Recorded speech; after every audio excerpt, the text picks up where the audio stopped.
تو سب سے پہلے تو سندھ ہائی کورٹ کا میں شکرگزار ہوں کہ انہوں نے میری اپلیکیشن پہ میری پٹیشن پہ فوری طور پر فیصلہ لیا. جو ایک ایلیگل ایک FIR درج کی گئی تھی، اس کا مقصد صرف اور صرف جو ہیومن رائٹ ایکٹیوسٹ ہے ان کو ڈرانا تھا، دھمکانا تھا، اور جو قانون جس کو حفاظت دینا چاہیے شہریوں کو، اسی قانون کو استعمال کرنا تھا.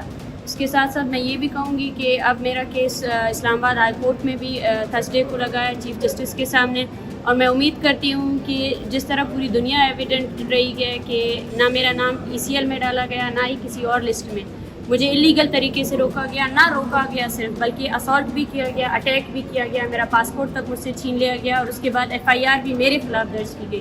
تو ان تمام اسالٹس کے خلاف جس طرح سندھ ہائی کورٹ نے ہماری پیٹیشن کو سنا ہے، وہ آگے فیصلہ بھی اسی طرح ذمہ دارانہ طریقے سے کرے گی. اور اسلام آباد ہائی کورٹ میں جو میرا کیس ہے اس میں بھی چیف جسٹس صاحب اس کیس کو پرائیورٹی کے بیسس پر دیکھیں گے کہ کس طرح بلوچستان سے منسلک جو انسانی حقوق کے ایکٹیوسٹس ہیں ان کے ساتھ کیا ہو رہا ہے. Thank you. ابھی تک آپ پہ کتنے مقدمات کیے ہوں گے اوور آل پاکستان؟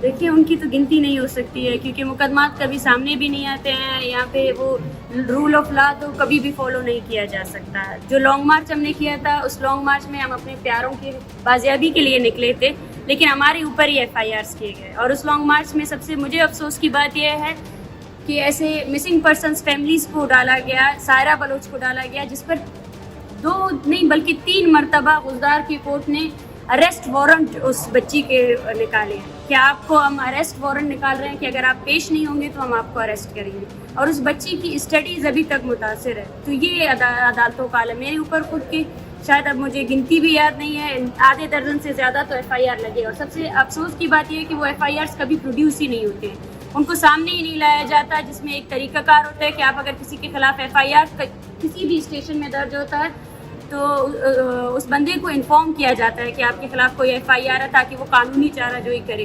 لیکن ہمارے کیس میں یہ ہے کہ جتنے بھی FIRs درج ہوتے ہیں وہ ہمیں انفارم بھی نہیں کرتے ہیں کہ آپ کے خلاف کوئی FIR درج ہوئی ہے. تو ہم اس چیز کو ابھی بھی چیلنج کر رہے ہیں. اور مجھے افسوس کے ساتھ یہ کہنا پڑتا ہے کہ گوادر میں جو راجی مچی کے دوران ہمارا نیگوسیشنز ہوئے تھے گورنمنٹ آف بلوچستان کے ساتھ، ان نیگوسیشنز کو مکمل طور پر گورنمنٹ آف بلوچستان نے توڑ دیا ہے، جس میں جتنے بھی لوگ تھے جن کا نوٹیفیکیشن جاری کیا گیا تھا کہ FIRs سکواش کی جائیں گی، ختم کی جائیں گی، لیکن ابھی ان لوگوں کو اریسٹ وارنٹس بھی مل رہے ہیں. اچھا، کراچی پریس کلب کے باہر روزانہ مارچ تھا، آپ کے اسے پروسیس سے بہت گزری ہے اور درد بھی محسوس کیا ہوگا.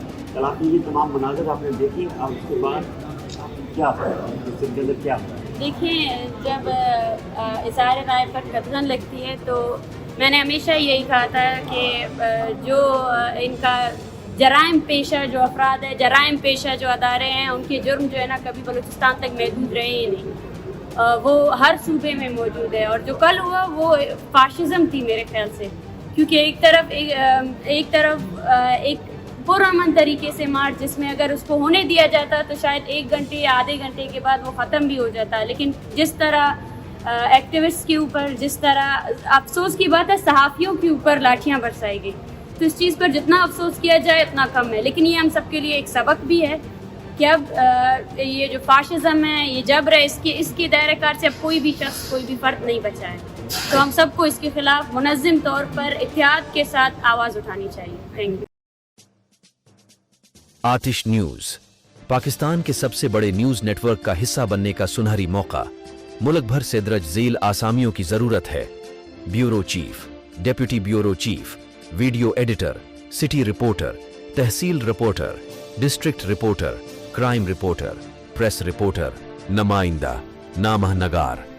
Chief executive Syed Jamshed Bukhari. مزید معلومات کے لیے ان نمبرز پر رابطہ کریں.